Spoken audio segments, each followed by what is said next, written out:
दोस्तों कैसे हैं आप सब। मैं हूं प्रणब और आप देख रहे हैं हमारा चैनल स्टडी 16। और आज हम लोग देखेंगे important GK question Madhya Pradesh एडीपीयू के लिए। पहला क्वेश्चन है 2021 का नोबेल पुरस्कार फिजिक्स और केमिस्ट्री का कितने व्यक्तियों को दिया गया। तो नोबेल पुरस्कार से क्वेश्चन बनते हैं जनरली, और 2021 के नोबेल प्राइज अनाउंस्ड हो चुके हैं। तो फिजिक्स के और इकोनॉमिक्स के 3 व्यक्तियों को मिले हैं, और केमिस्ट्री, पीस और मेडिसिन के 2 व्यक्तियों को मिले हैं, और लिटरेचर यानी साहित्य का 1 व्यक्ति को यह अवार्ड मिला है, और वो हैं अब्दुल रज्जाक गुरना। तो क्वेश्चन क्या था, फिजिक्स और केमिस्ट्री का कितने व्यक्तियों को दिया गया है। तो फिजिक्स का 3 को, केमिस्ट्री का 2 को। नोबेल पुरस्कार दिया जाता है 6 फील्ड में। तो फिजिक्स पीसीएम यानी फिजिक्स, केमिस्ट्री, मेडिसिन, और इसमें लिटरेचर भी है, पीस भी है, और इकोनॉमिक्स भी इसमें है। तो फिजिक्स में दिया जाता है, केमिस्ट्री में, पीस में, मेडिसिन में और इकोनॉमिक्स में। नेक्स्ट क्वेश्चन है जस्टिन ट्रूडो कनाडा के कौन सी बार प्रधानमंत्री बने हैं। जस्टिन ट्रूडो कनाडा के 3री बार प्रधानमंत्री बने हैं। तो यह क्वेश्चन काफ़ी इंपॉर्टेंट है। नेक्स्ट क्वेश्चन है 10 अगस्त, और आपको एक कमेंट बॉक्स में बताना है, मैंने शायद आपको पिछली वीडियो में बताया था कि ममता बनर्जी पश्चिम बंगाल की कौन सी बार मुख्यमंत्री बनी हैं। नेक्स्ट है 10 अगस्त 2021 को प्रधानमंत्री नरेंद्र मोदी द्वारा उज्ज्वला योजना 2.0 का शुभारंभ कहाँ से किया गया। तो उज्ज्वला योजना 2.0 का शुभारंभ किया गया था महुआ, उत्तर प्रदेश। नेक्स्ट क्वेश्चन है विभाजन विभीषिका स्मृति दिवस किस दिन मनाए जाने की घोषणा की गई। तो विभाजन विभीषिका स्मृति दिवस 14 अगस्त 2021 को मनाया जाएगा प्रतिवर्ष। और अगस्त के इम्पोर्टेंट डे में आपको बता दूं 29 अगस्त है, और इस दिन नेशनल स्पोर्ट्स डे यानी राष्ट्रीय खेल दिवस मनाया जाता है।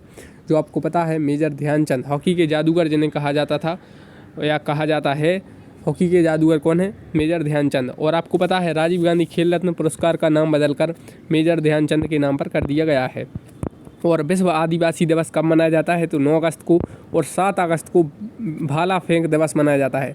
7 अगस्त यह डेट काफ़ी इंपॉर्टेंट है, और इस दिन जो नीरज चोपड़ा हैं इन्होंने गोल्ड मेडल जीता था, और इन्होंने भाला फेंका था 87 पॉइंट कुछ मीटर का इन्होंने भाला फेंका था। तो आपसे क्वेश्चन इस एग्ज़ाम में, क्योंकि सीट्स कम हैं तो ज़्यादातर मुझे लग रहा है डिटेल्ड में क्वेश्चन बनेंगे जीके के। तो यह क्वेश्चन पूछ सकते हैं कि नीरज चोपड़ा ने कितने मीटर का भाला फेंका। ऑप्शन में दे देंगे 86.50 मीटर, 87.58 मीटर, या 88.98 मीटर, या 92 मीटर। तो इस टाइप के क्वेश्चन के लिए भी आप तैयार रहिए। तो 7 अगस्त को भाला फेंक दिवस, क्योंकि नीरज चोपड़ा ने इस दिन भाला फेंका था, और उन्होंने स्वर्ण भाला फेंका था, मतलब उन्होंने गोल्ड मेडल जीता था। और क्वेश्चन यह भी बन सकता है कि नीरज चोपड़ा ने व्यक्तिगत खेल में यह गोल्ड मेडल जीता, इससे पहले कौन ऐसा था जिसने भारत के लिए एक पर्सनल इवेंट में गोल्ड मेडल जीता। तो आप कमेंट बॉक्स में बताएंगे। तो वैक्सीन व देश का मिलान कीजिए। स्पुतनिक है जैसे, तो स्पुतनिक किस देश की है, रूस की है। कोवैक्सीन भारत की स्वदेशी है, और मॉडर्ना वैक्सीन अमेरिका की है। तो इस टाइप से क्वेश्चन बन सकते हैं कोविड से रिलेटेड। नेक्स्ट है व्हाट्सएप के सीईओ कौन है। देखिए व्हाट्सएप न्यूज़ में था, ट्विटर न्यूज़ में था, और वो गाइडलाइंस आई थी, आपको पता होगा आईटी गाइडलाइंस, वो भी न्यूज़ में थी। तो क्वेश्चन बन सकते हैं। व्हाट्सएप है, ट्विटर है, गूगल है, ये तो आप चलाते ही हैं। तो व्हाट्सएप, फेसबुक आप चलाते हैं, तो जनरली इनके तो सीईओ आपको वैसे ही पता होंगे, नहीं है पता तो आप थोड़ा जो आसपास जो चीज़ें हैं, जैसे कि वाईफाई का फुल फॉर्म है, या इस टाइप से कुछ रिलेटेड चीज़ें कि गूगल के सीईओ कौन है, इस टाइप से आपको जो आसपास आप देखते हैं, सुनते हैं जो टर्म, वो आपको आना चाहिए। जैसे व्हाट्सएप आप चलाते हैं तो व्हाट्सएप के सीईओ कौन है, न्यूज़ में भी था, बिल कैथकार्ट हैं। प्राइवेसी पॉलिसी कुछ इशू था व्हाट्सएप का, तो व्हाट्सएप के सीईओ कौन है, बिल कैथकार्ट हैं। आपसे यह एडीपीयू एग्जाम में पूछा जा सकता है। ट्विटर के सीईओ कौन है, जैक डॉर्सी हैं, ये सब आपको याद करने पड़ेंगे। या गूगल के सीईओ कौन है, सुंदर पिचाई हैं। माइक्रोसॉफ्ट के चेयरमैन कौन है, सत्या नडेला हैं। और फेसबुक, इसका नाम अभी सुनने में आ रहा है कि चेंज कर मेटा कर दिया गया है। तो आप कमेंट बॉक्स में बताइए। और फेसबुक के कौन है, मार्क जकरबर्ग हैं। और इंस्टाग्राम कब फाउंडेड हुआ, तो 2010 में। इस टाइप से क्वेश्चन बनते हैं। नेक्स्ट है full name of the new IT rules 2021। जो आईटी रूल्स आए 2021 के नए, उसका पूरा नाम क्या है। तो उसका फुल फॉर्म पूछा जाएगा आपसे। उसका पूरा नाम है यानी फुल फॉर्म है intermediaries guidelines and digital media ethics code rules. तो आईटी रूल्स 2021 का फुल नेम क्या है, intermediaries guidelines and digital media ethics code rules. ठीक है। नेक्स्ट है टोक्यो पैरा ओलंपिक, और ओलंपिक में शुभंकर क्या था। ओलंपिक है, कोविड है, इनसे क्वेश्चन बनेंगे ही बनेंगे। तो ओलंपिक से क्वेश्चन बन सकता है कि ओलंपिक का शुभंकर क्या था, या पैरा ओलंपिक का शुभंकर क्या था। तो ओलंपिक का था मेराई तोबा, और पैरा ओलंपिक का था सोमाइटी। नेक्स्ट है जायद अल बहर अभ्यास भारत और किस देश के बीच होता है। जायद अल बहर अभ्यास, यह एक अभ्यास है, सैन्य अभ्यास है, भारत और कतर के बीच होता है। तो कतर आप जानते हैं कि कतर में 2022 का फीफा फुटबॉल वर्ल्ड कप होना है। तो देखिए, football world cup, cricket world cup, hockey world cup, Olympic और कॉमनवेल्थ गेम्स, ये आप आइडिया रखिए कि नेक्स्ट वाले किस देश में हैं और पिछले वाले किस देश में थे, क्योंकि और अगर इसी बार सो रहे हैं तो आपको इनके बारे में थोड़ी और ज़्यादा डिटेल याद रखनी है, क्योंकि जनरली एग्जामों में नेक्स्ट वाले पूछे जा रहे हैं। जैसे 2022 का काफ़ी पूछा जा रहा है कि राष्ट्रमंडल खेल 2022 यानी कॉमनवेल्थ गेम कहाँ होंगे, या 2024 का ओलंपिक कहाँ होगा। तो ये आप आइडिया रखिए। या वर्ल्ड कप, तो वर्ल्ड कप 2023 का कहाँ होगा, क्रिकेट वर्ल्ड कप, या 2022 का फुटबॉल वर्ल्ड कप कहाँ होगा। तो 2022 का फुटबॉल वर्ल्ड कप कतर में होगा। अल मुहद अल हिंदी किन देशों का पहला सैन्य अभ्यास है? पहला सैन्य अभ्यास है भारत और सऊदी अरब के बीच। सऊदी अरब, आपने इसकी एक कंपनी सुनी होगी, अरामको। सऊदी अरामको कहाँ की कंपनी है? अगर क्वेश्चन आए तो सऊदी अरब की है। नेक्स्ट है जायद तलवार 2021 किन देशों का सैन्य अभ्यास है? तो यह भारत और यूएई के बीच होता है जायद तलवार 2021। यूएई से रिलेटेड आप कुछ फैक्ट जान लीजिए। यूएई में आईपीएल हुआ था और चेन्नई सुपर किंग जो इसकी विजेता बनी। इसके अलावा T20 वर्ल्ड कप अभी चल रहा है। इसके अलावा होप मिशन यूएई ने लॉन्च किया और गोल्डन वीज़ा जारी करता है यूएई। हाल ही में महिला एवं बाल विकास विभाग ने किस माह को, और एक और बात, जो यूएई है ये अरब देशों में ऐसा पहला बन गया है जिसने किसी दूसरे प्लेनेट पर, मंगल ग्रह पर इसने अरब देशों में ऐसा पहला बन गया है जिसने कोई सैटेलाइट लॉन्च की है। हाल ही में महिला एवं बाल विकास विभाग ने किस माह को पोषण माह मनाने की घोषणा की? तो पोषण माह मनाने की घोषणा की है सितंबर माह को महिला एवं बाल विकास मंत्रालय ने। यहाँ पर मंत्रालय है। नेक्स्ट है अंतर्राष्ट्रीय सेना खेल 2021 में भाग लेने के लिए भारतीय सेना का दल किस देश जाएगा? यानी पहुंच गया है, वो हो गया है। तो अंतर्राष्ट्रीय सेना खेल 2021 में भाग लेने के लिए भारतीय सेना का दल रूस गया था। रूस से रिलेटेड क्वेश्चन बनते हैं, जो कि भारत रूस से S-400 खरीद रहा है, एक एंटी डिफेंस मिसाइल सिस्टम है। और स्पुतनिक वैक्सीन रूस की है। यूनाइटेड नेशन सिक्योरिटी काउंसिल, जिसमें 5 देश हैं, P5 कंट्रीज जिन्हें कहते हैं, रूस उसमें शामिल है, लेकिन रूस G7 का मेंबर नहीं है। यह क्वेश्चन बनता है। जो एक्सेप्शन टाइप के क्वेश्चन रहते हैं वो बनते हैं, 4 दे देंगे, पूछेंगे इनमें से कौन सा G7 का मेंबर नहीं है। रूस नहीं है। और रूस के जो राष्ट्रपति हैं व्लादिमीर पुतिन, वो 2036 तक रूस के प्रधानमंत्री बने रह सकते हैं। ऐसा वहाँ पर संविधान में चेंजेस वगैरह हो गए थे। किस बांग्लादेशी महिला को रेमन मैग्सेसे पुरस्कार 2021 मिला? तो डॉक्टर फिरदौसी कादरी को, बांग्लादेशी मूल की हैं, यानी ये बांग्लादेशी महिला हैं, इन्हें रेमन मैग्सेसे पुरस्कार 2021 से सम्मानित किया गया। तो क्या नाम है? डॉक्टर फिरदौसी कादरी। बांग्लादेश से रिलेटेड आप कुछ बातें याद रखिए कि बांग्लादेश जो 50 वर्ष मना चुका है स्वतंत्रता दिवस के, 1971 में आज़ाद हुआ था। और इसके अलावा परेड में भी बांग्लादेश की सैन्य टुकड़ी ने भारत के जो रिपब्लिक डे पर भाग लिया था। अंडर-19 वर्ल्ड कप भी बांग्लादेश जीता था। और मैत्री सेतु पुल, यह भारत और बांग्लादेश से रिलेटेड है। शेख मुजीबर रहमान बंगबंधु इन्हें कहा जाता है। इसके अलावा इन्हें एक गांधी शांति पुरस्कार भी भारत सरकार ने दिया था। और भारत सबसे ज़्यादा सीमा रेखा साझा करता है बांग्लादेश के साथ। अब बात करते हैं नेक्स्ट क्वेश्चन की। नेक्स्ट क्वेश्चन है, कहाँ पर जहांगीर महल है? चतुर्भुज मंदिर है, वह बुंदेलखंड क्षेत्र में आता है।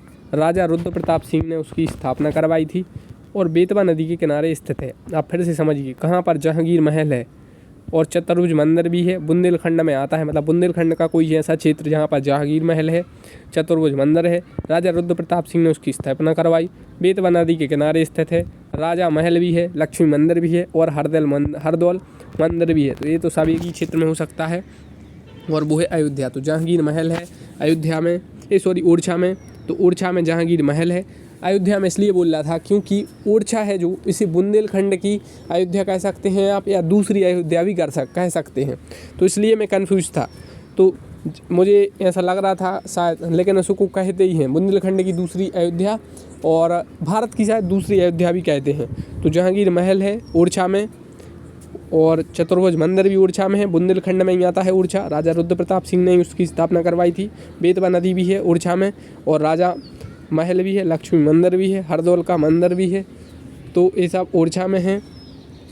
तो इसका राइट आंसर क्या रहेगा? ओरछा। ओरछा अब निवाड़ी ज़िले में आता है और पहले जो ओरछा था वो आता था टीकमगढ़ ज़िले में। निवाड़ी 52वां यानी 52 नंबर का जब जिला बन गया तो ओरछा भी निवाड़ी में चला गया है।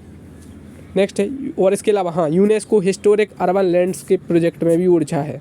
यूनेस्को के हिस्टोरिक अर्बन लैंड्सकेप प्रोजेक्ट में ओरछा है। इसके अलावा एक और मध्य प्रदेश का शहर है ग्वालियर। तो मध्य प्रदेश के पॉइंट ऑफ व्यू से यह क्वेश्चन काफ़ी इंपॉर्टेंट है। और जहांगीर महल वीर सिंह देव ने बनवाया था। तो राजा रुद्र प्रताप सिंह ने तो ओरछा की स्थापना करवाई, लेकिन पूछेंगे जहांगीर महल किसने बनवाया? वीर सिंह देव ने। अब वो क्यों बनवाया ये हमारे लिए इतना इंपॉर्टेंट नहीं है। नेक्स्ट है, ऐसी कौन सी नदी है जो यमुना की सहायक नदी है? यानी एक नदी है जो यमुना की तो सहायक नदी है, गंगा के ड्रेनेज सिस्टम का भाग है, यानी उसका पानी गंगा में जाता है। तो घूम घाम के मध्य प्रदेश और राजस्थान में वो बहती है। पार्वती, काली सिंध और छपरा उसकी सहायक नदी हैं। घड़ियालों के लिए वह नदी प्रसिद्ध है। गांधी सागर, राणा सागर और जवाहर सागर बांध जिस नदी पर स्थित हैं। कोटा बैराज बांध भी है इस नदी पर, और मध्य प्रदेश की यह दूसरी सबसे बड़ी नदी है। तो नाम बताइए। ये सब आपको नहीं है पता, और यह भी पता है कि एमपी की दूसरी सबसे लंबी नदी कौन सी है? तो पहली तो है नर्मदा, और दूसरे नंबर की मैंने आपको बताया था चंबल है। तो चंबल नदी इसका राइट आंसर है, क्योंकि चंबल नदी ऐसी है कि यमुना नदी की सहायक नदी है, और इसके अलावा गंगा के ड्रेनेज सिस्टम का भाग है, यानी इसका यह उत्तर दिशा की ओर बहती है नदी। मध्य प्रदेश, राजस्थान ऐसी उत्तर प्रदेश से जाती है। ठीक है। पार्वती, काली सिंध और छपरा इसकी सहायक नदी हैं। घड़ियालों के लिए फेमस है। इसके अलावा है गैंगटक डॉल्फिन, आपने सुना होगा गैंगटक डॉल्फिन, उसके लिए भी है प्रसिद्ध है। गांधी, राणा और जवाहर ऐसी याद करने की ट्रैक है। तो ये तीनों बांध इस नदी पर हैं। सिर्फ इस नदी पर वो नहीं है, कौन सा? इंदिरा सागर बांध। तो इंदिरा सागर बांध आपसे पूछा जाए तो वो नर्मदा नदी पर है। और इसके अलावा कोटा बैराज बांध भी है इस नदी पर, और मध्य प्रदेश की दूसरी सबसे लंबी नदी है। यहाँ पर बड़ी लिखा है, बड़ी और लंबी आप एक ही समझ लीजिए यहाँ पर, तो क्योंकि दोनों चंबल ही है। तो चंबल नदी इसका राइट आंसर है। इंदिरा सागर डैम नर्मदा नदी पर है। शांति का नोबेल पुरस्कार किसके द्वारा दिया जाता है? तो शांति का नोबेल पुरस्कार 6 फील्ड में दिया जाता है। तो फिजिक्स में, केमिस्ट्री में, और मेडिसिन में, और लिटरेचर में, पीस में, और इकोनॉमिक्स में। Nobel peace prize awarded Oslo, Norway देश से यह दिया जाता है। इसके अलावा जो हैं वो दिए जाते हैं स्वीडन एक देश है, और उसकी कैपिटल है स्टॉकहोम। ये ये कंट्रीज हैं जो यूरोप में आते हैं ये सब। और लेकिन यह जो नोबेल शांति का नोबेल है उस ओस्लो से दिया जाता है। ओस्लो नॉर्वे की कैपिटल है। और ज़्यादातर जो क्वेश्चन बनते हैं वो नोबेल पुरस्कार में शांति के नोबेल से ज़्यादातर बनते हैं, तो यहाँ पे याद रखिए। कॉमनवेल्थ गेम 2022 किस देश में होंगे? कॉमनवेल्थ गेम 2018 ऑस्ट्रेलिया में हुए थे, 2022 इंग्लैंड में बर्मिंघम में होंगे। UNHCR में भारत कौन सी बार सदस्य बना है और कब से कब तक के लिए? United nation high commissioner of refugees इसका फुल फॉर्म है, और भारत 6वीं बार इसका सदस्य बना है 2022 से 2024 के लिए। इससे पहले Bharat United nation security council का भी नॉन परमानेंट मेंबर चुना गया था 2 साल के लिए, 2021 और 2022 के लिए। तो अभी उसका भी सदस्य। तो इस टाइप से क्वेश्चन बनते हैं। फूमियो किशिदा किस देश के नए प्रधानमंत्री बने? तो जापान के बने हैं। जापान से रिलेटेड क्वेश्चन है कि जापान क्वाड का मेंबर है। क्वाड में कितने मेंबर हैं? भारत, जापान, ऑस्ट्रेलिया और अमेरिका। यह क्वेश्चन भी बनता है। सितंबर 2000। और एक और बात, जापान के पूर्व प्रधानमंत्री थे, कौन थे? शिंजो आबे थे, और उसके बाद योशिहिदे सुगा बने, और उसके बाद आप फूमियो किशिदा। हमें यह याद रखना है कि जापान के जो पूर्व प्रधानमंत्री थे, क्या नाम था उनका? Shinzo Abe. उन्हें भारत ने पद्म विभूषण पुरस्कार से सम्मानित किया है। सितंबर 2021 के अंत में आंध्र प्रदेश और उड़ीसा से टकराया चक्रवाती तूफान गुलाब का नाम किस देश ने रखा? यह पाकिस्तान ने रखा है। और यास तूफान और तुकाते तूफान भी आए थे, इनका नामकरण किस देश ने किया? आपसे यह ADPO एग्जाम में पूछा जा सकता है। यास तूफान ओमान ने, और तुकाते यानी जिसे तुकाते कहते हैं, तो इसका जो नामकरण किया था म्यांमार ने। म्यांमार भारत का पड़ोसी देश है, आसियान का सदस्य है। यहाँ पर आर्मी का रूल यानी आर्मी का शासन हो गया है, और भारत ने इसको INS सिंधुवीर नाम की एक पनडुब्बी भी दी है। इंटरनेशनल पीस डे कब मनाया जाता है? अंतर्राष्ट्रीय शांति दिवस तो यह मनाया जाता है 21 सितंबर को। सितंबर के इंपॉर्टेंट डेज हैं जैसे टीचर्स डे है, हिंदी डे है, ओजोन डे है। ओजोन डे कब मनाया जाता है? 16 सितंबर को। 2001। और ये डेज तो आप पढ़ लीजिए, अगर एक आध क्वेश्चन आ जाता है तो आपके 2-3 नंबर पक्के हो जाते हैं। 2021 में किस देश के प्रधानमंत्री को SDG प्रोग्रेस अवार्ड मिला? तो 2021 में बांग्लादेश की प्रधानमंत्री शेख हसीना को सस्टेनेबल डेवलपमेंट जो गोल हैं प्रोग्रेस अवार्ड मिला। SDG का फुल फॉर्म है सस्टेनेबल डेवलपमेंट गोल। तो बांग्लादेश से रिलेटेड इंपॉर्टेंट फैक्ट आपको पता ही है। नेक्स्ट है, दांडी यात्रा कब से कब तक हुई? दांडी यात्रा न्यूज़ में थी, 12 मार्च 1930 से 6 अप्रैल 1930 तक यह हुई। मोपला विद्रोह कब हुआ था? मोपला विद्रोह 1921 में हुआ था। 100 साल होगा इसको, इसलिए क्वेश्चन बन सकता है, न्यूज़ में अभी था। आज़ादी का अमृत महोत्सव कब शुरू हुआ? आज़ादी का अमृत महोत्सव आप न्यूज़ में सुनते होंगे। इस अभियान की शुरुआत कब हुई? क्वेश्चन बन सकता है। 12 मार्च 2021 को इसकी शुरुआत हुई। दोस्तों आप वीडियो लाइक करिए, चैनल सब्सक्राइब करिए। और काफ़ी स्टूडेंट्स कमेंट आ रही थी कि वीडियो नहीं आ पा रही, तो आप लोग क्या करते हैं, सब्सक्राइब के बाद बेल आइकन को प्रेस नहीं करते। बेल आइकन को आप प्रेस करेंगे, नोटिफिकेशन ऑन हो जाएगी, जिससे जब भी वीडियो आएगी तो आपके पास सबसे पहले वीडियो पहुँच जाएगी। दादा साहब फाल्के पुरस्कार प्राप्त करने वाली पहली महिला कौन थी? दादा साहब फाल्के पुरस्कार प्राप्त करने वाली पहली महिला थी देविका रानी। अभी किसको मिला है? रजनीकांत को। लेकिन एमपी एडीपीओ में सीट्स कम है, तो थोड़ा क्वेश्चन डिटेल भी बन सकता है, तो अपन थोड़ा डिटेल भी अब प्रिपेयर करना चालू करेंगे। तो देविका रानी को मिला है। नई शिक्षा नीति 2020 को कैबिनेट की मंजूरी कब मिली? नई शिक्षा नीति 2020 आई है, इसे कैबिनेट की मंजूरी मिली है 29 जुलाई को। नई शिक्षा नीति के जो अध्यक्ष थे वो के कस्तूरी रंगन थे, उनकी अध्यक्षता में यह नई शिक्षा नीति आई है। और शिक्षा मंत्री कौन है? धर्मेंद्र प्रधान हैं। 9 अगस्त 2021 को प्रधानमंत्री नरेंद्र मोदी ने संयुक्त राष्ट्र सुरक्षा परिषद की अध्यक्षता किस विषय के बारे में की? तो उन्होंने की थी मैरीटाइम सिक्योरिटी के बारे में। ऑस्कर में नामित पहली भारतीय फिल्म कौन सी थी? तो मदर इंडिया थी। विंध्याचल और सतपुड़ा के बीच कौन सी नदी बहती है? तो विंध्याचल पर्वतमाला और सतपुड़ा के बीच नर्मदा नदी बहती है, और यह पूरब से पश्चिम दिशा की ओर बहती है। तो नदियों से रिलेटेड क्वेश्चन ऐसे भी बन सकते हैं कि किस दिशा में बहती है? ताप्ती नदी किस दिशा में बहती है? बैनगंगा किस दिशा में बहती है? चंबल और छिप्रा और बेतवा ये सब किस दिशा में बहती हैं? लोकमान्य तिलक राष्ट्रीय पुरस्कार 2021 किसे दिया गया? और यह दिया गया है साइरस पूनावाला को। भारत ने किस देश के साथ कृषि के क्षेत्र में 3 साल के लिए समझौता किया? तो भारत ने किया है इजराइल के साथ कृषि में समझौता।